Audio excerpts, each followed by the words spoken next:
শেষ মুহূর্তেও ঈদ যাত্রায় মানুষের চাপ, যে যেভাবে পারছেন ছুটছেন বাড়ির পানে। বাস, ট্রেন, লঞ্চে কিছুটা স্বস্তির যাত্রা। জনসংখ্যা কম, এখন মনে করেন অত লোক নাই, ভিড় কম। ভিড় তো আছে মোটামুটি, কমলাপুরিতে যে ভিড় দেখা যায়, সামনে কি অবস্থা হবে তা তো বলতে পারতেছি না। পবিত্র ঈদ উল ফিতর কাল জাতীয় ঈদগাহে চলছে শেষ মুহূর্তের প্রস্তুতি। রাষ্ট্রপতির সাথে নামাজ আদায় করবেন প্রধানমন্ত্রী তারেক রহমান।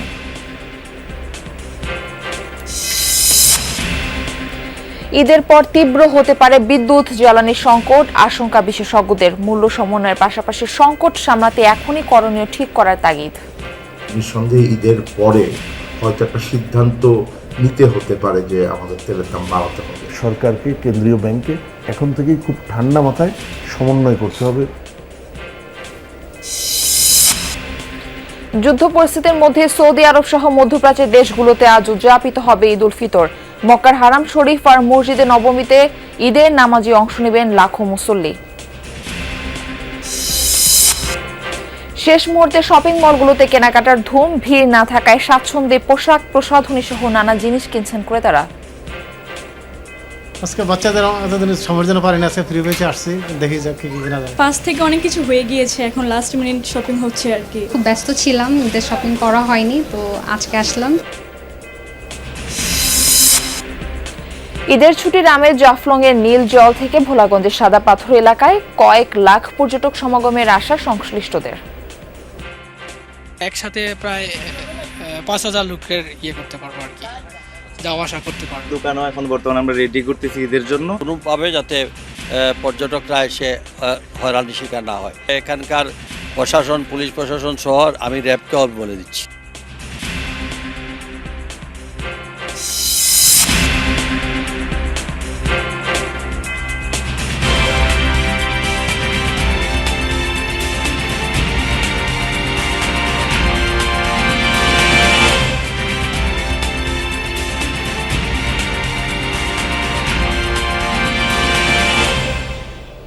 আমন্ত্রণ যমুনা নিউজে, আপনাদের সঙ্গে থাকছি আমি মারফি রহমান। এতক্ষণ শিরোনাম দেখছিলেন।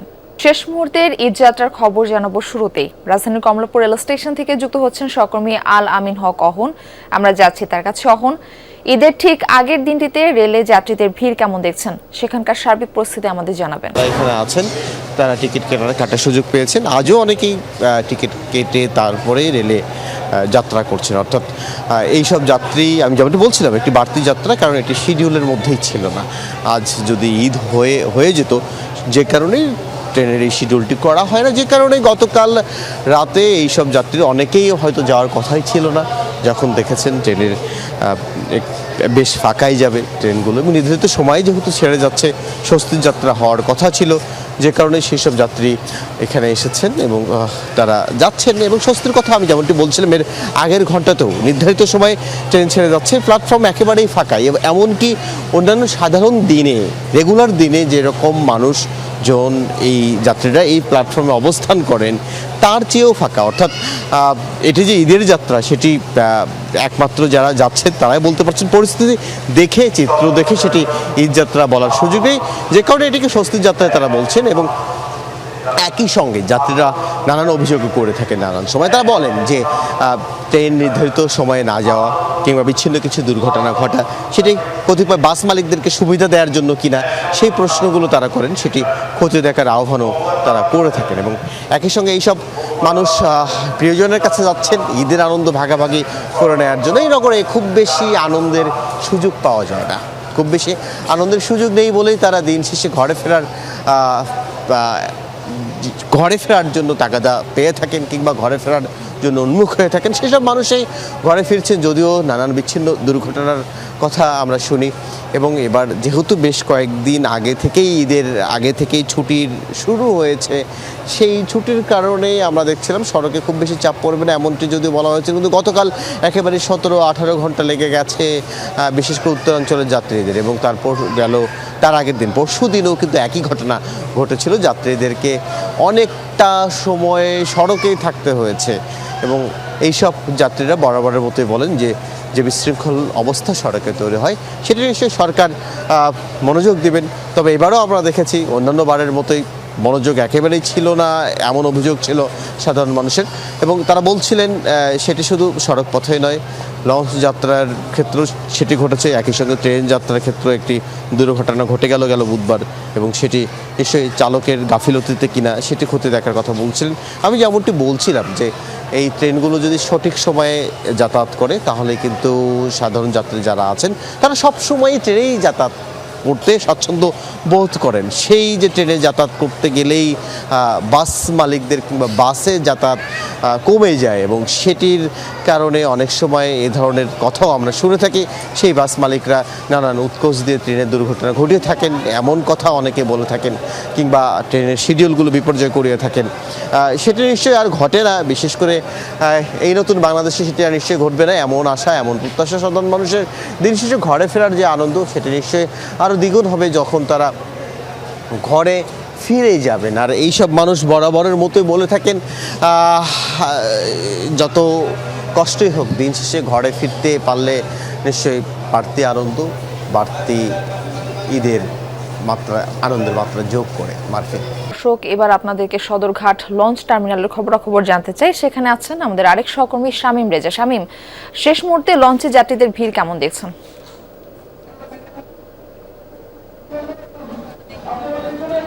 হ্যাঁ মার্ফি, এই মুহূর্তে আসলে কোন জুড়ে আসলে মানুষের উপচে পড়া ভিড়। ভোরের আলো ফুটতেই আসলে সবাই সদরঘাট লঞ্চ টার্মিনালে ভিড় করছেন, যেহেতু রাত পোহালেই ঈদ। সুতরাং সেই দিক থেকে দক্ষিণাঞ্চলগামী যেসব মানুষ আসলে স্বজনদের সাথে ঈদ করতে নগর ছাড়ছেন, এই মুহূর্তে পুরো সদরঘাট টার্মিনাল জুড়েই সেই সব মানুষের ভিড়। এবং আমরা সকালেই আসলে এসেই দেখেছি যে সদরঘাট থেকে শুরু করে বেশ জগন্নাথ বিশ্ববিদ্যালয়ের যে গেট পর্যন্ত পুরোটা আসলে জ্যামে আটকে ছিল, এবং মানুষের মধ্যে সেই সময় দেখেছি যে সদরঘাটে পৌঁছানোর যে তাড়া ছিল, সেখানে কেউ রিক্সা থেকে নেমে এসেছেন, কেউ সিএনজি থেকে নেমে এসেছেন, যে যার মতো করে আসলে নেমে এসেছেন। এবং 8টা থেকে ইতিমধ্যেই আসলে দক্ষিণাঞ্চলগামী বেশ কয়েকটি লঞ্চ ইতিমধ্যে ছেড়ে দিয়েছে। আর এখন আমরা যতদূর জানতে পেরেছি 9:30 নাগাদ আরও বেশ কিছু লঞ্চ এখান থেকে ছেড়ে যাবে। তো সব কিছু মিলিয়ে আসলে এখানে যাত্রী এবং লঞ্চ কর্তৃপক্ষ সবার মধ্যেই আসলে ঈদের যে আমেজ, ঈদের যে উৎসব, সেই সবই আসলে এখানে পরিলক্ষিত হচ্ছে। এবং আমরা বেশ কয়েকজনের সাথে কথা বলেছি, তারা বলছেন আসলে তারা সড়ক পথে যেতে চেয়েছিলেন, কিন্তু শেষ মুহূর্তে এসে আসলে তারা যেহেতু সড়ক পথে টিকিট পাচ্ছেন না, এজন্যই তারা অনেকেই বাধ্য হয়ে আসলে লঞ্চ ব্যবহার করছেন। তবে লঞ্চে এসে বেশ কিছু সময় তাদের অতিবাহিত করতে হলেও তারা বলছেন যে অন্যান্য বার যেমন বাড়তি ভাড়ার যে বিষয়টি থাকে, সেই বিষয়টি না থাকায় তারা স্বস্তি প্রকাশ করছেন। বলছেন অন্যান্য বারের মতো বাড়তি ভাড়া দিতে হচ্ছে না। এছাড়াও আইনশৃঙ্খলা বাহিনীকেও বেশ তৎপর দেখেছি, লঞ্চ কর্তৃপক্ষও একই সাথে তৎপর আছেন যাতে অনাকাঙ্ক্ষিত কোনো ঘটনা কয়েকদিন আগের মতো না ঘটে। মার্ফি। শামীম রেজা, আপনাকে ধন্যবাদ। মহাখালী বাস টার্মিনাল থেকে এবার আমাদের সঙ্গে যুক্ত হচ্ছেন আমাদের আরেক সহকর্মী আরিফুর রহমান সবুজ। সবুজ, ট্রেন এবং লঞ্চে কিন্তু আমরা বেশ ভিড় দেখছিলাম, বাস টার্মিনালের চিত্রটা কেমন? মার্ফি, গতকাল বা তার আগের দিন এই 2 দিন যেরকম ভিড় ছিল, বাড়তি ঘর ফেরা মানুষের যে চাপ ছিল, আজকে ঠিক সেই চাপটি নেই।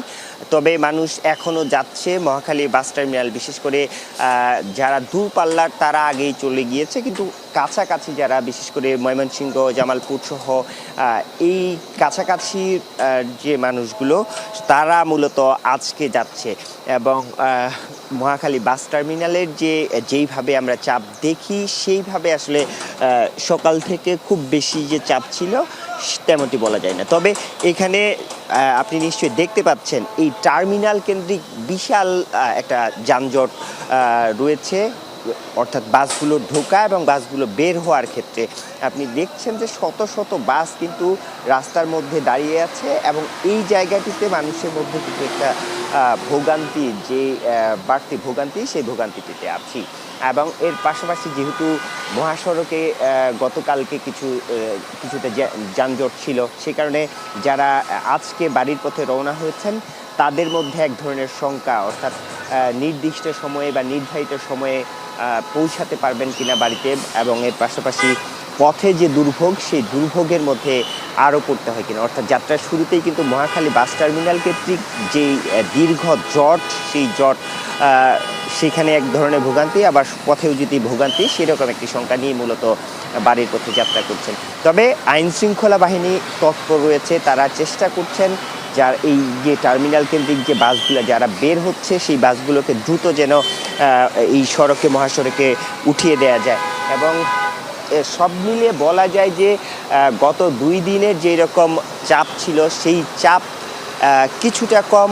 মানুষ এখান থেকে, মহাখালী থেকে যদি বের হতে পারছেন তাহলে মোটামুটি স্বস্তিতেই ফিরতে পারছেন, এবং বাড়তি ভাড়ার যে অভিযোগটি, সেই অভিযোগটি টুকটাক আছেই এখনও। মারফি।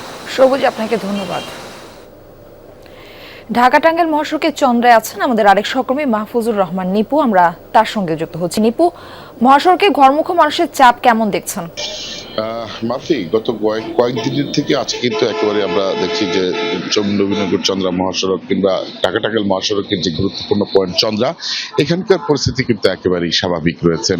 আমরা দেখছি 2 লেনের ভিতরে 1 লেনে অপেক্ষমান বাসগুলো দাঁড়িয়ে আছে, অন্য লেনটি কিন্তু একেবারে সরাসরি লেনটি কিন্তু স্বাভাবিক রয়েছেন। অর্থাৎ এই লেনের যারা রয়েছেন তারা কিন্তু নির্বিঘ্নেই উত্তরের পথে যাত্রা দিতে পারবেন।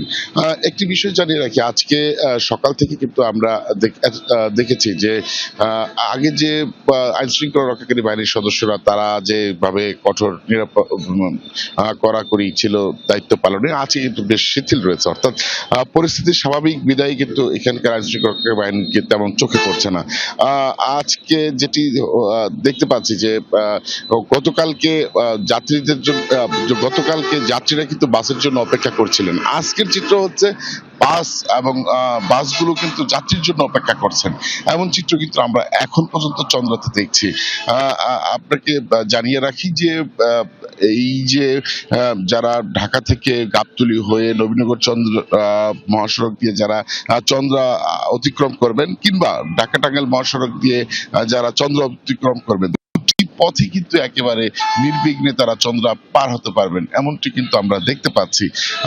যদিও এখানকার যে ট্রাফিক কন্ট্রোল রুম আছেন তারা আসলে বলছেন যে যতটুকু চাপ হওয়ার কথা সেটি কিন্তু এরই মধ্যে হয়ে গেছে। বাড়ি ফেরা মানুষগুলো এই যে একটা স্রোত ছিল, সেই স্রোত কিন্তু ইতিমধ্যে শেষ হয়েছে। তো সবকিছু মিলিয়ে যদি বলতে চাই যে এইখানকার এই চন্দ্রার অবস্থা কিন্তু একেবারে এখন পর্যন্ত স্বাভাবিক রয়েছেন, সেটি কিন্তু আমরা দেখতে পাচ্ছি। আইন শৃঙ্খলা রক্ষাকারী বাহিনীও কিন্তু বেশ ফুরফুরে মেজাজি তাদের দায়িত্ব পালন করছেন। ধন্যবাদ আপনাকে। চাঁদ রাতের আগের রাতে ঢাকা শহর ছেড়েছেন অসংখ্য মানুষ। বাস, ট্রেন, লঞ্চ সব জায়গা ছিল ঘরমুখো মানুষের ঠাসা। তবে ট্রেনের শিডিউল বিপর্যয়ের কারণে রাতের মধ্যভাগে যাত্রী চাপ কমে ট্রেনে। ভোগান্তি ছাপিয়ে পরিবারকে সাথে নিয়ে ঈদ আনন্দের কথা বলেন বাড়ির পথ ধরা রাজধানীবাসী।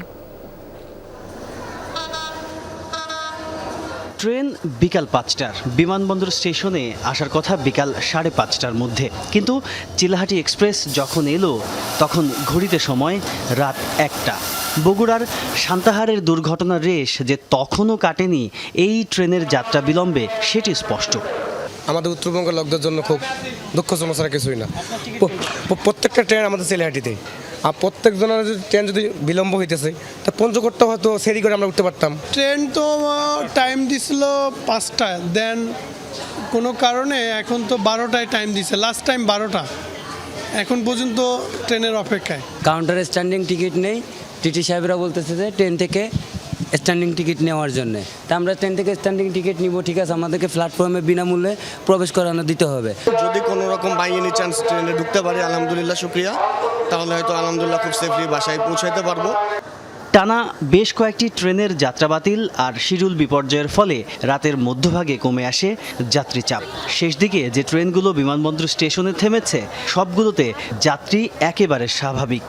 দাদা দাদুর সাথে ওরা আনন্দ করবে, বিশেষ করে গ্রামে যাওয়াই হচ্ছে ওর দাদা দাদুর জন্য। চিটাগং হচ্ছে আমার খুবই পছন্দের একটা জায়গা, তো ওইখানে সি বিচ আছে, পাহাড় আছে, সব কিছুই ঘুরে দেখার চেষ্টা করব। আত্মীয় স্বজনের বাসায় যাব। আমাদের কপাল ভালো, এর মাধ্যমে আমরা এখন যাইতে পারতেছি, মানে সুন্দরভাবে করতে পারবো। মধ্যরাতের পরে ট্রেন চলাচলের শিডিউল বন্ধ হলেও বাস চলেছে রাতভর। ভোররাত 4টার সময় জমজমাট মহাখালী বাস টার্মিনাল। কিছুক্ষণ পরপর বাস ছাড়ে দেশের বিভিন্ন গন্তব্যে। আগের দুদিনের চাইতে শুক্রবারের সফর খানিক স্বস্তির হবে বলে আশার কথা জানান যাত্রীরা। এদিকে সদরঘাট লঞ্চ টার্মিনাল ছিল চিরচেনা রূপে। শেষ মুহূর্তে ঘরে ফেরার চূড়ান্ত তাড়না ছিল মানুষের মাঝে। 10-12 দিন পর গেছিলাম ঢাকাতে, 300 টাকা নিচ্ছে, এখন 350 টাকা করে উঠাইছে। সবাই বলতেছে আসার পরে যে আগের থেকে তুলনামূলকভাবে ভাড়া কম। এখন আগে যে পরিমাণে একটা হয়রানি, যে আসার সময় দেখলাম আমাদের মালপত্র টলিত করে দিয়ে গেছে, মানে এটা খুব ভালো জিনিস। ভাড়া হলো 400 টাকা, 400 টাকার উপরে। এখন বর্তমানে 10% ছাড় দিয়া আপনার এখন 350 টাকা গাড়ি, প্যাসেঞ্জার খুশি। শুক্রবার সকালের লঞ্চে চড়তে বৃহস্পতিবার রাত থেকে অবস্থান করতে দেখা যায় অনেককে। অন্যদিকে নৌযানগুলো ধারণ ক্ষমতা অনুযায়ী যাত্রী পূর্ণ হওয়া মাত্রই ছেড়ে যায় গন্তব্যের উদ্দেশ্যে। তাজনুর ইসলাম, যমুনা নিউজ, ঢাকা।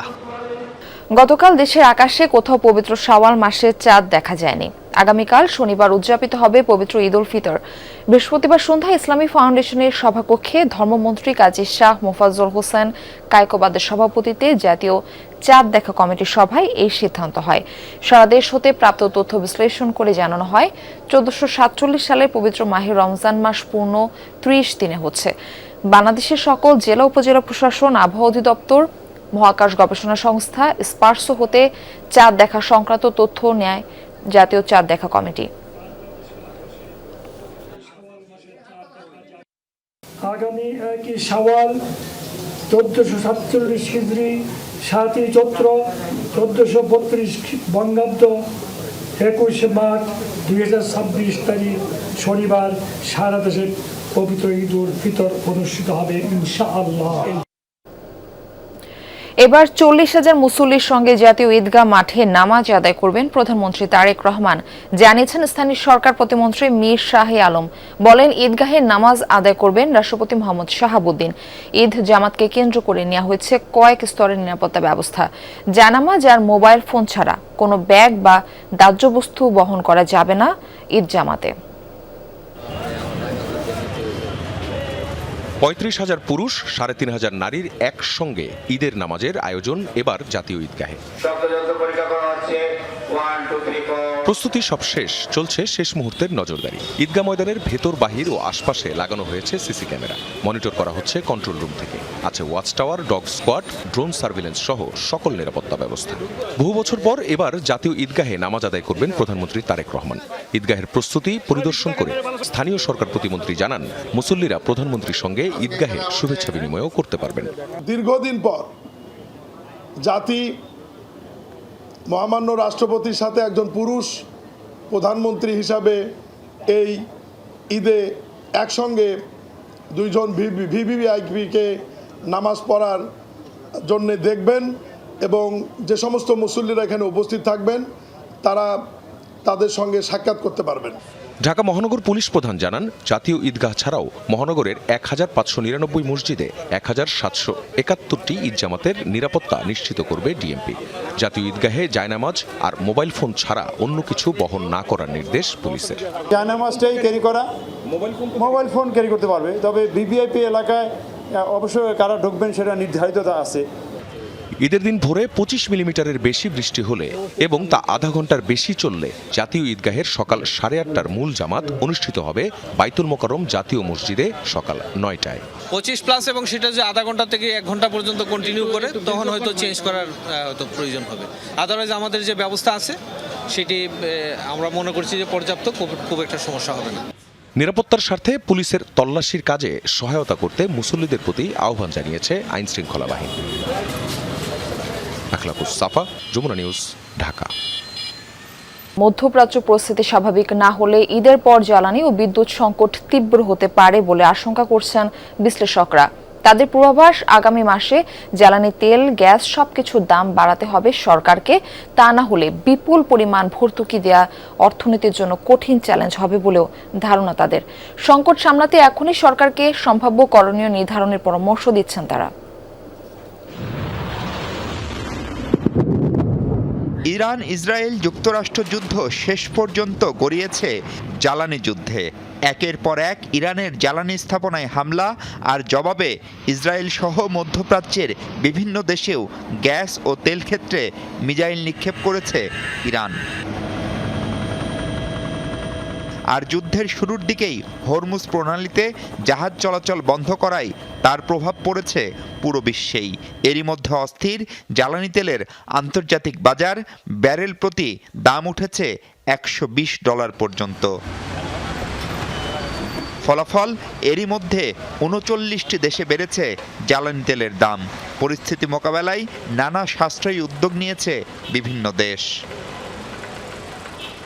নতুন সরকার, রমজান সব মিলিয়ে এখনও জ্বালানি তেলের দাম বাড়ায়নি বাংলাদেশ, কিন্তু এপ্রিলের আগে যে দাম সমন্বয় হবে তা নিশ্চিত। দাম যদি জাস্ট 50% বেড়ে যাবে, এই $12-13 বিলিয়ন $19 বিলিয়ন চলে যাবে এই বছর। আমাদের তো ফরেন রিজার্ভ খুব শক্তিশালী অবস্থায় নাই, এই সাপ্লাই কিন্তু আরো বড় আকারে ডিসরাপশন হবে। তখন দাম তো পরের কথা, কৃচ্ছ্রতা সাধনের পরেও যেই জায়গাগুলো আসলে বন্ধ করা যায় না ম্যান্ডেটরি, সেই জায়গার জন্য প্রপার তেল পাবো নাকি বা গ্যাস পাবো নাকি, এটা নিয়ে এখন শঙ্কা সৃষ্টি হচ্ছে। নিঃসন্দেহে ঈদের পরে হয়তো একটা সিদ্ধান্ত নিতে হতে পারে যে আমাদের তেলের দাম বাড়াতে হবে। এটার বড় কারণ হলো যে আগে যেই সরবরাহটা ছিল সেটা হয়তো আমরা পূর্বের দামে পেয়েছি, সেখান থেকে এখন আমাদের যে দামটা আছে এইটা বাড়ানোর একটা প্রক্রিয়া হয়তো আমাদের শুরু করতে হবে। আশঙ্কা আছে আরও আসছে গরমে স্বাভাবিকভাবেই বাড়বে বিদ্যুতের চাহিদা। প্রশ্ন হলো, চাহিদা অনুযায়ী উৎপাদনের জ্বালানি মিলবে তো? 10 দিন ধরে দিনে এই গুলশান বাড়িধারা এলাকাতেই দুবার তিনবার ইলেকট্রিসিটি যাচ্ছে। খুব বেশি সময়ের জন্য না, 15 মিনিট আধা ঘন্টা। তো হয়তো এর মানে দেশের অন্যান্য জায়গায় হয়তো আরো বেশি লোডশেডিং হচ্ছে। এপ্রিল মাস থেকে আমাদের এটা অগাস্ট সেপ্টেম্বর পর্যন্ত একটা পিক সিজন থাকবে এবং জুন জুলাইয়ের দিকে এটা সর্বোচ্চ পর্যায়ে যায় আমাদের চাহিদা। বিদ্যুতের উৎপাদন যেমন ক্ষতিগ্রস্ত হতে পারে, পরিবহন এবং কৃষির মতো জায়গাগুলো ক্ষতিগ্রস্ত হতে পারে, এবং আরেকটা হলো যে গ্যাসের সরবরাহের ক্ষেত্রেও কিন্তু একই বিষয়টা প্রযোজ্য। পরিস্থিতি মোকাবেলায় কার্যকর উদ্যোগ নেয়ার তাগিদ তাদের। এই যে বর্তমান উচ্চ মূল্যটা আছে, এটা খুব সহসা নেমে আসবে না। এটা যদি যুদ্ধ বন্ধ হয় তাহলেও এই দামটা উচ্চ পর্যায়ে থাকার মতন পরিস্থিতি আছে। সরকারকে, কেন্দ্রীয় ব্যাংকে এখন থেকেই খুব ঠান্ডা মাথায় সমন্বয় করতে হবে। প্রথমে প্রজেকশন, তারপর অর্থের সংকুলন, বিভিন্ন জায়গায় যোগ বিয়োগ করে সমন্বয় করা এবং সেইভাবে এটাকে সামাল দিতে হবে। দীর্ঘমেয়াদী নিজস্ব জ্বালানি সম্পদ অনুসন্ধান ও উত্তোলনে জোর দেওয়ারও তাগিদ তাদের। মাহফুজ মিশু, যমুনা নিউজ, ঢাকা। আবারও ঈদযাত্রার খবর জানাবো। পদ্মা সেতু টোল প্লাজায় রয়েছেন সহকর্মী আরাফাত রায়হান সাকিব। আমরা তার কাছ থেকে জানবো দক্ষিণাঞ্চলের ঈদযাত্রার খবরাখবর। সাকিব, কেমন দেখছেন পরিস্থিতি? টোল প্লাজায় কোনো যানজট তৈরি হয়েছে কিনা? হলেই কিন্তু ঈদ এবং আজকে ঈদ যাত্রার চতুর্থ দিন, এবং ইতিমধ্যেই কিন্তু আসলে ঈদের প্রস্তুতি নিয়ে যারা ছিল তারা কিন্তু বাড়ির পানে চলে গিয়েছে, এবং আজকে মূলত যারা যাচ্ছে তারা কোনো কাজের কারণে যেতে পারেনি কিংবা কোনো কারণে থেকে গিয়েছে, মূলত তারাই আসলে যাচ্ছে। সেক্ষেত্রে আসলে একেবারে কিন্তু আসলে চাপহীন এই মুহূর্তে ঢাকা মাওয়া এক্সপ্রেসওয়ে সহ পদ্মা সেতুর টোল প্লাজা। গত 3 দিন যে চাপ আমরা দেখেছি কিংবা উপচে পড়া ঢল আমরা যানবাহনের দেখেছি, সেটি কিন্তু একেবারে নেই বললেই চলে। যেসব যানবাহন আসছে সেগুলো কিন্তু আসলে অনেকটা শাসা গতিতেই ছুটে চলেছে পদ্মা সেতুর অভিমুখে, এবং এখানে মাত্র কয়েক সেকেন্ডের মধ্যে টোল দিয়ে কিন্তু তারা আসলে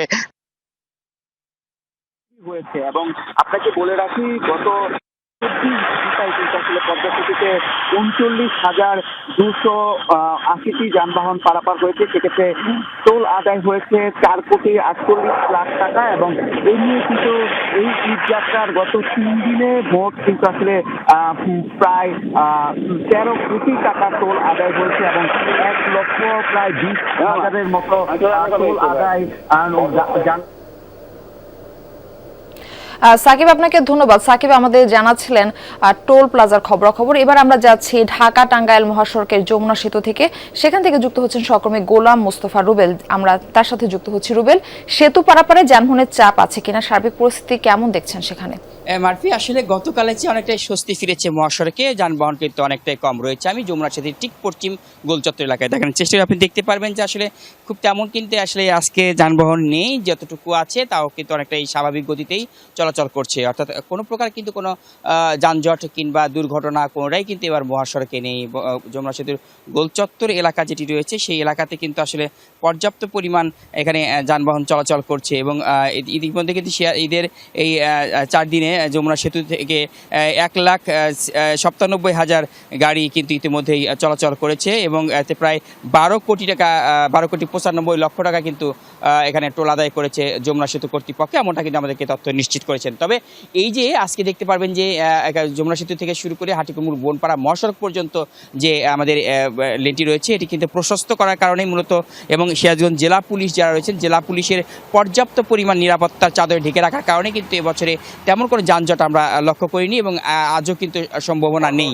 কারণ এবার আজকে কিন্তু গতকালের তুলনায় এবং গত কয়েকদিনের তুলনায় আজকে গাড়ি চাপ আমরা অনেকটাই কম দেখছি। কারণ আজকে কিন্তু সবচেয়ে বেশি দেখছি ব্যক্তিগত গাড়ি এবং মোটর সাইকেলের বেশি চাপ দেখছি এবং মোটর সাইকেলের যে আমরা এখানকার লক্ষ্য করছি যে পর্যাপ্ত পরিমাণ মোটর সাইকেল কিন্তু আজকে ফিরছে এবং একসাথে ব্যক্তিগত গাড়ি যেগুলো সেগুলো ফিরছে। তবে যাত্রীবাহী বাস যেগুলো রয়েছে সেগুলোর সংখ্যা অনেকটা কম দেখছি। একই সাথে এখানকার ট্রাক যেগুলো রয়েছে ফিরতি ট্রাক এগুলোও কিন্তু আসলে নিম্ন আয়ের মানুষ যারা তারা কিন্তু সেখানে ফিরছে। তবে সিরাজগঞ্জের এবছরে মোট আমাদের এখানে যে আন্ডারপাসগুলো রয়েছে গত ঈদেই কিন্তু আসলে গত বছর ঈদেই সেই আন্ডারপাসগুলো খুলে দিয়েছে এবং একই সাথে হাটিকুমরুল গোলচত্বর যেটা রয়েছেন যেখানে ইন্টারচেঞ্জের কাজ চলছে সেখানে কিন্তু বগুড়া, রংপুর এবং ঠাকুরগাঁও লেন সেটিও খুলে দেওয়া হয়েছে এবং একই সাথে কিন্তু রাজশাহী যে লেনটি রয়েছে সেটিও খুলে দেওয়া হয়েছে। বিধায় এবছরে কিন্তু তেমন একটি আমরা যানজট দেখছি না মারফি।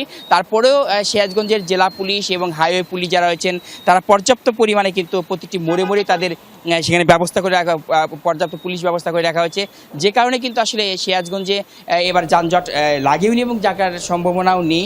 যেহেতু অর্থাৎ আগামীকাল রাত্রি পোহালে ঈদ অনুষ্ঠিত হবে, সেক্ষেত্রে কিন্তু পর্যাপ্ত পরিমাণ নিরাপত্তাই রাখা হয়েছে মহাসড়ককে এবং তা পুলিশ বলছেন যে ঈদের পরেও কিন্তু ঠিক মহাসড়কে এভাবে নিরাপত্তা রাখা হবে, যেখানে মানুষ যারা ঘরে ফিরেছে তারা নিরাপদে আবার কর্মস্থলে ফিরতে পারে। যে সবুজ মানুষ যেন নিরাপদে ঘরে ফিরে এরকমটা কামনা। রুবেল, আপনাকে ধন্যবাদ। দীর্ঘ 2 দশক পর আবারও প্রাণ ফিরছে তিস্তার কোল ঘেঁষে চলে যাওয়া রংপুরের রমাকান্ত খালের। খালটি পুনর্খননের মাধ্যমে গঙ্গাচড়ার 2টি ইউনিয়নের জলাবদ্ধতা নিরসন, আমনের আবাদের উৎপাদন বৃদ্ধি, 35,000 ঘনমিটার পানি সংরক্ষণ ও সবুজায়নের বিশাল কর্মযোগের কথা বলছে পানি উন্নয়ন বোর্ড। তবে এলাকাবাসী খালটির 2 পার উঁচু ও নিরবিচ্ছিন্ন পানি নিষ্কাশন নিশ্চিতের দাবি করেছেন। 2006 সালের পর গঙ্গাচড়ায় তিস্তার বাম তীরে বন্যা নিয়ন্ত্রণ বাঁধে ব্লক দেওয়ার পর একটি সরু খাল তৈরি হয়। খালটি লক্ষ্মীটারির মহিপুর থেকে গজঘণ্টার সালাপাক, রমাকান্ত, বোতলার দোলা হয়ে মরনিয়া ইউনিয়নের নরসিং গ্রামে আবারও তিস্তায় মিলিত হয়। তিস্তার পলি আর বালু উত্তোলনকারীদের দৌরাত্মে খালটি ভরাট হওয়ায় এলাকার হাজারো মানুষ প্রতি বছর জলাবদ্ধতায় ভোগেন। গ্রীষ্মকালীন ফসল ছাড়া কোনো আবাদ হয় না আশেপাশের এলাকায়। পুনঃখনন শুরু হওয়ায় আবারও আশাবাদী স্থানীয়রা। এই পেছনটা যদি নিগেল পয়েন্টে করে দেন তাহলে মনে করেন পানিতে হিরিত করে নামিয়ে যাবে, মানুষগুলোর ফসলটা কিন্তু ভালো হইবে। ওই সাইডে যেগুলো দোলা আবাদ হয় সেই জমিগুলো এখন আবাদ হইবে। প্রধানমন্ত্রী তারেক রহমান প্রতিশ্রুত সারা দেশে শুরু হয়েছে খাল খনন কার্যক্রম। এর অংশ হিসেবে রমাকান্ত খালটিও খননের উদ্যোগ নেয় সরকার। স্বস্তি জানিয়ে আলালের চরে ব্রিজ স্থাপনের দাবি এলাকাবাসীর। এখানে একটা ব্রিজের দরকার, মানুষের খুব কষ্ট হয়, বন্যাকালে যাইতে পারে না। ধনুমুড়ি উৎসাহ করতে হবে, উৎসাহ না করলে তো পানি ওই সরে যাবে, তাহলে তো আমনের আবাদ হবে না। বাজেট নাকি অল্প আছে, ক্যালেন্ডার নাকি অল্প একটু খালি পানি নিষ্কাশনের জন্য খনন করে দিবে। তাহলে যদি এমন করে তাহলে কিন্তু ক্যালেন্ডার আগের চাইতে আরো বেশি ক্ষতিগ্রস্ত হবে। পানি উন্নয়ন বোর্ড বলছে খালটি খনন হলে 2.5 কিলোমিটার এলাকায় আমনের আবাদ জলাবদ্ধতা থেকে রক্ষা পাবে। স্বচ্ছতা ও জবাবদিহিতার মাধ্যমে কাজ সম্পন্ন করার প্রতিশ্রুতি স্থানীয় প্রশাসনের। পানিটা স্টোরেজ হবে প্রায় 35,000 কিউবিক মিটার, সে পানি ইউজ করে ফসল উৎপাদনে বৃদ্ধি পাবে। কাজটি যাতে অত্যন্ত সুন্দরভাবে হয় আমরা সেটা সবসময় তৎপর থাকব। খাল খননের মাধ্যমে এখানে দুর্নীতিমুক্তভাবে এই সকল কর্মসূচিগুলো আমাদের অনুষ্ঠিত হবে এবং সকল খনন পদ্ধতিগুলো অনুষ্ঠিত হবে। খালটির পুনঃখনন কার্যক্রমের উদ্বোধন করেন পানি সম্পদ প্রতিমন্ত্রী ফরহাদ হোসেন আজাদ। খাল খননের মাধ্যমে উত্তরাঞ্চল আবারও শস্য ভাণ্ডারে পরিণত হওয়ার আশা করেন তিনি। শুষ্ক মৌসুমে সেখানে পানি ধারণ হবে, এর মধ্য দিয়ে কিন্তু আমাদের পানির লেয়ার কিছু নিচে না নামে সেই জায়গায় স্থিমিত হবে। কয়েক হাজার হেক্টর জমি সেচ সুবিধা পাবেন। এছাড়াও এই যে আমরা খালটি খনন করব, দুই পাশে আমরা বৃক্ষরোপণ করে আমরা সবুজানের দিয়ে এগিয়ে যাব। গেল 16 মার্চ সারা দেশের 53টি জেলায় নদী, খাল, জলাশয় পুনঃখননের উদ্বোধন করেন প্রধানমন্ত্রী তারেক রহমান। বাংলাদেশকে স্বয়ংসম্পন্ন করবার শহীদ প্রেসিডেন্ট জিয়াউর রহমানের সেই খাল খনন কর্মসূচি আবারও শুরু হলো রংপুরে। এই রমাকান্ত খালটি পুনঃখনন এবং 2 পার উঁচু করে বেঁধে দেওয়া হলে সরাসরি উপকৃত হবে এই এলাকার অন্তত 1000 মানুষ। পাশাপাশি 10,000 মেট্রিক টন খাদ্যপণ্য অতিরিক্ত উৎপাদন হওয়ার কথাও বলছে পানি উন্নয়ন বোর্ড। সরকার মাঝারুল মান্নান, যমুনা নিউজ, রংপুর। এবার আন্তর্জাতিক প্রসঙ্গ। সৌদি আরব সহ মধ্যপ্রাচ্যের বিভিন্ন দেশে আজ মুসলিম ধর্মাবলম্বীদের সবচেয়ে বড় উৎসব ঈদুল ফিতর। আজ স্থানীয় সময় ভোরবেলা থেকে মক্কা ও মদিনায় চলছে ঈদুল ফিতরের নামাজের নানা আনুষ্ঠানিকতা। হারাম শরীফে জামাত অনুষ্ঠিত হবে সকাল 6:39 ইমামতি করবেন শাখ ইসামা খায়াত। অন্যদিকে মসজিদে নববীতে শাখ সালাহ আল বুদাইয়ের ইমামতিতে ঈদের জামাত অনুষ্ঠিত হবে 6:40। অংশ নেবেন লক্ষাধিক ধর্মপ্রাণ মুসল্লি। ঈদ জামাত অনুষ্ঠিত হবে রাজধানী রিয়াদ সহ অন্যান্য শহরেও। এদিকে সংযুক্ত আরব আমিরাত, কাতার, কুয়েত, বাহরাইন সহ মধ্যপ্রাচ্যের অনেক দেশেও আজ ঈদুল ফিতর।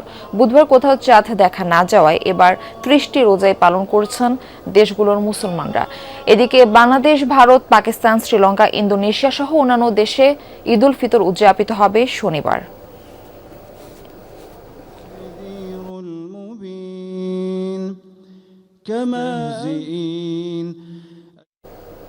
প্রয়াত হিজবুল্লাহ প্রধান হাসান নাসরুল্লাহর নামানুসারে তৈরিকৃত নতুন ক্ষেপণাস্ত্র দিয়ে ইসরায়েলে হামলা চালিয়েছে ইরান, যা আঘাত হেনেছে বন্দরনগরী হাইফার তেল শোধনাগারে। বিষয়টি জানিয়েছেন রেভলিউশনারি গার্ড IRGC। দাবি, নতুন উৎক্ষেপিত মিসাইলটি মাল্টি ওয়ারহেড যুক্ত, যা ভারী বিস্ফোরক বহনে সক্ষম। বৃহস্পতিবার যুদ্ধ শুরুর পর 66 দফায় ইসরায়েলের হাইফা ও আশদোদে জ্বালানি স্থাপনার টার্গেট করে ক্ষেপণাস্ত্রগুলো ছোড়ে IRGC। অন্তত একটি মিসাইল আঘাত হানে হাইফার তেল শোধনাগারে। সিসিটিভি ফুটেজে ধরা পড়ে হামলার মুহূর্ত। ব্যাহত হয় প্ল্যান্টটির সাময়িক কার্যক্রম। এছাড়াও তেল আবিব, জেরুজালেম সহ উত্তর ও দক্ষিণ ইসরায়েলে হামলা চালায় ইরান। এদিকে শুক্রবার ভোররাতে তেহরানে 4 থেকে 5 দফায় বিমান হামলা চালিয়েছে IDF। বেশ কয়েকটি বিস্ফোরণের শব্দ শোনা গেছে। হরমুজ প্রণালীতে IRGCর একাধিক নৌযানে হামলা চালিয়েছে যুক্তরাষ্ট্র। ইরানের হামলায় ভয়াবহ ক্ষতির শিকার হয়েছে যুক্তরাষ্ট্রের সর্বাধুনিক ফাইটার জেট F-35।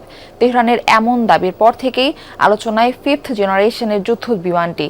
স্টেলথ প্রযুক্তি ও বিমানের ভেতরে অস্ত্র বহনের সুযোগ থাকায় খুব সহজেই এটি এড়িয়ে যেতে পারে শত্রুপক্ষের রাডার। আর এর বহুমুখী প্রযুক্তির ফলে একই সাথে চারদিকে নজর রাখতে পারেন পাইলট। এছাড়া বিভিন্ন ধরনের আধুনিক ক্ষেপণাস্ত্র ও স্মার্ট বোমা বহনে সক্ষম এই যুদ্ধ বিমান।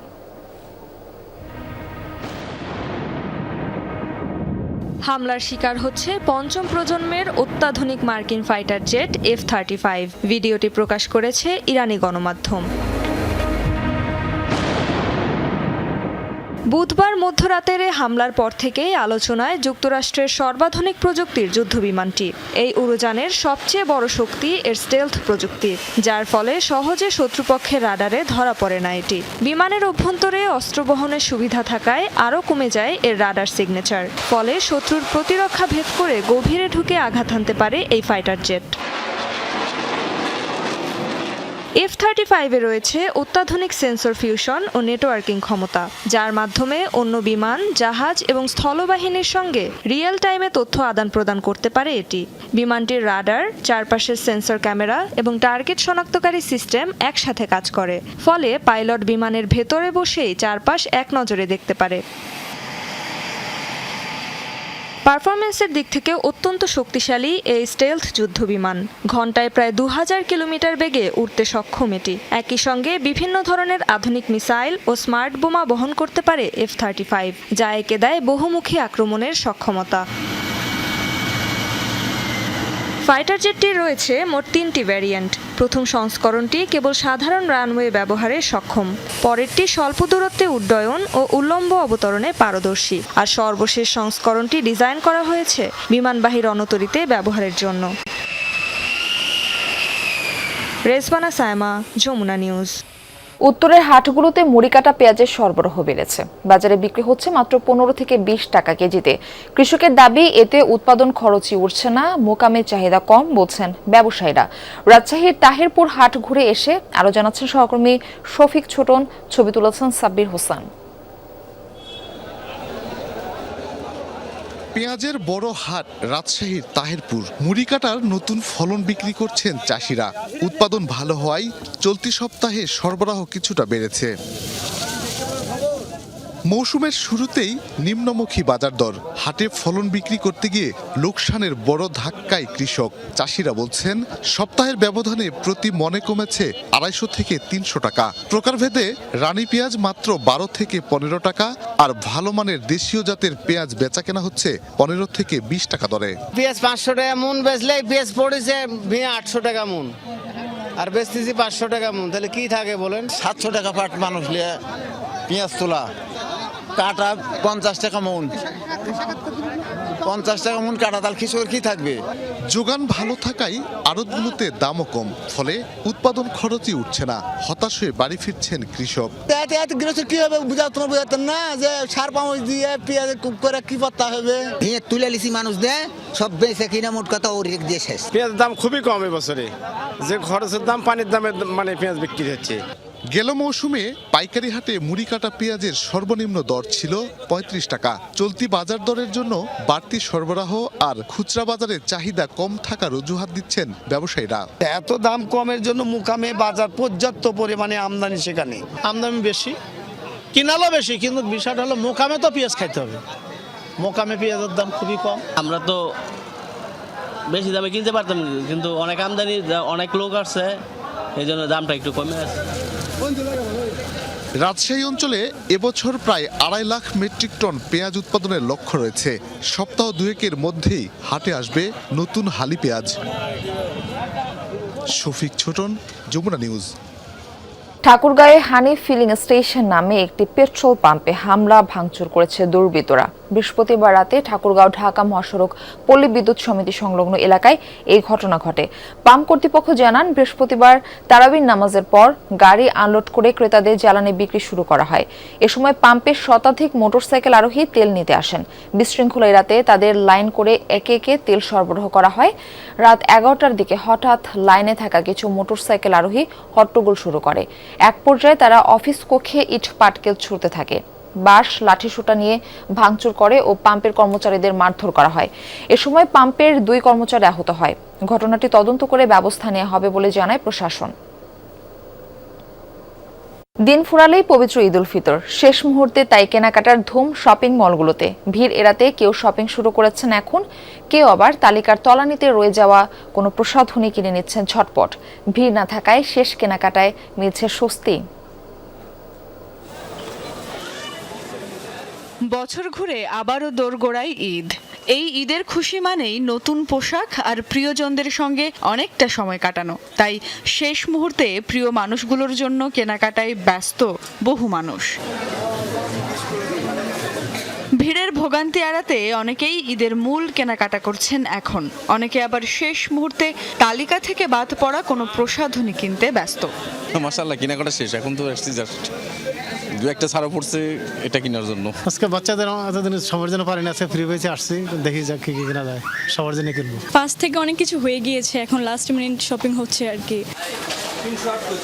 পোশাকের সঙ্গে মিল রেখে জুতা কিংবা জুতসই ব্যাগ কিনতেও শপিং মলে ক্রেতাদের ভিড়। কেউ আবার পরিবারের ছোট সদস্যদের জন্য কিনছেন তার পছন্দের পোশাক বা প্রসাধনী। তবে বয়স যাই হোক, সবারই পছন্দ আরামদায়ক আর রুচিশীল সামগ্রী।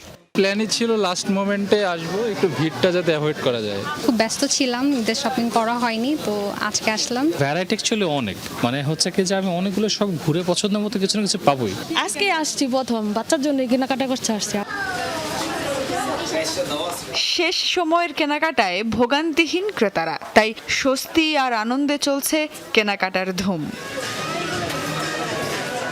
সুমাইয়া ঐশী, যমুনা নিউজ, ঢাকা। ঈদের ছুটিতে পর্যটক বরণে প্রস্তুত সাগর ও পাহাড়। কক্সবাজার ও 3 পার্বত্য জেলায় বিপুল পর্যটক সমাগমের আশায় ব্যবসায়ীরা। বেশিরভাগ হোটেল মোটেলে আগাম বুকিং শেষ। দর্শনীয় স্পট সাজানোর পাশাপাশি বাড়ানো হচ্ছে নিরাপত্তা। প্রতি বছর ঈদের ছুটিতে পর্যটকের ঢল নামে কক্সবাজারে। এবারও 4 শতাধিক হোটেল মোটেলে চলছে পর্যটক বরণের প্রস্তুতি। 70 থেকে 80% বুকিং আমাদের ওই সময় কনফার্ম হয়ে যাচ্ছে। ঈদের জন্য আমাদের অনেক প্রস্তুতি আছে, আমরা হোটেলকে ডেকোরেট করেছি পর্যটকদের বরণ করার জন্য। নির্বাচনের পর রোজার কারণে মাস দেড়েক ধরে কক্সবাজার পর্যটক শূন্য। সে ক্ষতি ঈদের ছুটিতে পুষিয়ে নেয়ার আশায় সৈকত কেন্দ্রিক ক্ষুদ্র ব্যবসায়ীরাও। কসমেটিক, তারপর জুয়েলারি, বিভিন্ন আইটেমের জিনিস আমরা নিত্য নতুন সংগ্রহ করছি। বিচের পরিবেশে ভালো, আলহামদুলিল্লাহ। আমরা আশা করতেছি এই বছর টুরিস্ট আরও বাড়বে। প্রথমবারের মতো 50 সদস্যের স্বেচ্ছাসেবক নামানোর পাশাপাশি নানা পদক্ষেপ নিচ্ছে প্রশাসন। 3টি তথ্য অভিযোগ কেন্দ্রে আমাদের সার্বক্ষণিক মানুষজন থাকবেন। 24 আওয়ার্স যেন আমরা কোনো একটা অভিযোগ পেলে সেটি যেন রেসপন্স করতে পারি। ভলান্টিয়ারটা নিয়োগ করা, যারা সি বিচে থাকবে, এই জিনিসগুলো নিশ্চিত করবে যে আনুষঙ্গিক সেবা দিই ওখানে সে যেন সহজে পায়। পর্যটকদের বরণে প্রস্তুত পাহাড়ও। রাঙামাটিতে সাজানো হচ্ছে পর্যটন স্পট। হোটেল মোটেল ও রিসোর্টে বেড়েছে বুকিং, বাড়ানো হয়েছে নিরাপত্তা। ঈদের ছুটিতে পাহাড়ের পর্যটন চাঙা হবে বলে আশায় স্থানীয় ব্যবসায়ীরা। বিদেশি পর্যটকরা যেন নির্বিঘ্নে আসতে পারেন, তারা যে কোনো জায়গায় যেন নির্বিঘ্নে যেতে পারেন এবং নিরাপদ বোধ করেন, এই জন্য রাঙামাটি জেলা পুলিশের পক্ষ থেকেও নিরাপত্তামূলক ব্যবস্থা গ্রহণ করা হয়েছে। 80% রুম অকুপেন্সি বুকিং হয়ে গেছে। আশা রাখে আরো বুকিং বেড়ে যাবে। অনেক পর্যটন আসবে আশা করি, আর অনেক বেচাকেনা করবে এটাও আশা করি। আল আমিন শিকদার, যমুনা নিউজ। ঈদের বড় ছুটি কেন্দ্র করে পর্যটন নগরী সিলেটে শুরু হয়েছে উৎসবের প্রস্তুতি। জাফলংয়ের নীল জল থেকে ভোলাগঞ্জের সাদা পাথর, সবখানে এখন পর্যটকদের বরণ করে নেয়ার শেষ মুহূর্তের ব্যস্ততা। দীর্ঘ ছুটিতে কয়েক লাখ পর্যটকের সমাগম হবে বলে আশা করছেন সংশ্লিষ্টরা। নিরাপত্তা নিশ্চিত করতে প্রস্তুত প্রশাসনও। মেঘালয়ের পাহাড় থেকে নেমে আসা ঝর্ণার শীতল জল আর ধবধবে সাদা পাথরের বিছানা, প্রকৃতির এমন মায়াবী রূপ দেখতে ঈদের ছুটিতে পর্যটকদের পছন্দের শীর্ষে এখন সিলেটের সাদা পাথর। শুধু সাদা পাথরই নয়, প্রস্তুতির ধুম পড়েছে পাথর জল আর পাহাড়ের মিতালি দেখা জাফলং ও বিছনাকান্দিতেও। পিছিয়ে নেই জলমগ্ন বন, রাতারগুল এবং ঝর্ণার শব্দ মুখরিত পান্থমাই। পর্যটকদের বাড়তি ভিড় সামাল দিতে পর্যটন এলাকার খাবারের দোকান ও ক্ষুদ্র ব্যবসায়ীরা সাজাচ্ছেন তাদের দোকানপাট। একসাথে প্রায় 5000 লোকের করতে পারবো আর কি, যাওয়া আসা করতে পারবে। পরিবেশটাও সুন্দর হয়েছে, ভালো হয়েছে। বৃষ্টি দেওয়ার কারণে নদীতে ডলাইছে। দোকানও এখন বর্তমানে আমরা রেডি করতেছি ঈদের জন্য। এদিকে পর্যটকদের আবাসন নিশ্চিত করতে হোটেল মোটেলগুলোতেও সাজ সাজ রব মিলেছে আশানুরূপ বুকিংও। বুকিং আমাদের চলমান চলতেছে, আমরা মোটামুটি 60% বুকিং পেয়েছি। আশানুরূপ যারা আমাদের পুরাতন ক্লায়েন্ট এবং নতুন ক্লায়েন্ট, অনেক যে ট্যুর কোম্পানি আছেন আমাদের সাথে যোগাযোগ করতেছেন। পর্যটন স্পটগুলোতে আগতদের নিরাপত্তা ও যে কোনো হয়রানি বন্ধে সর্বোচ্চ প্রস্তুতি ট্যুরিস্ট পুলিশের। প্রত্যেকটা স্পটেই সার্বক্ষণিক টহল ডিউটিরত ট্যুরিস্ট পুলিশ থাকবে, যেখানে যে কোনো ধরনের আইন শৃঙ্খলা বা অন্যান্য কোনো সমস্যায় যেন পর্যটকরা না পড়ে সে বিষয়ে ট্যুরিস্ট পুলিশ সর্বদা তৎপর থাকবে। ঈদে পর্যটন এলাকাগুলোতে পর্যটকরা যাতে নির্বিঘ্নে উপভোগ করতে পারে সেই বিষয়ে এরই মধ্যে কোম্পানীগঞ্জ উপজেলা পরিদর্শন শেষে বিশেষ নির্দেশনা দেওয়ার কথা জানিয়েছেন স্থানীয় সংসদ সদস্য আরিফুল হক চৌধুরী। কোনোভাবে যাতে পর্যটকরা এসে হয়রানির শিকার না হয়। আমি এও বলছি যে আমাদের অতিরিক্ত দেওয়া হইলো, তারপরে এখানকার প্রশাসন, পুলিশ প্রশাসন সহ আমি র্যাবকেও বলে দিচ্ছি। সব প্রস্তুতি শেষ, এখন অপেক্ষা শুধু পর্যটকদের। প্রকৃতির সান্নিধ্যে ঈদের আনন্দ ভাগ করে নিতে সিলেট এখন পুরোপুরি প্রস্তুত। মাহবুবুর রহমান রিপন, যমুনা নিউজ, সিলেট। এই ছিল যমুনা নিউজে। এতক্ষণ সাথে থাকার জন্য ধন্যবাদ সবাইকে।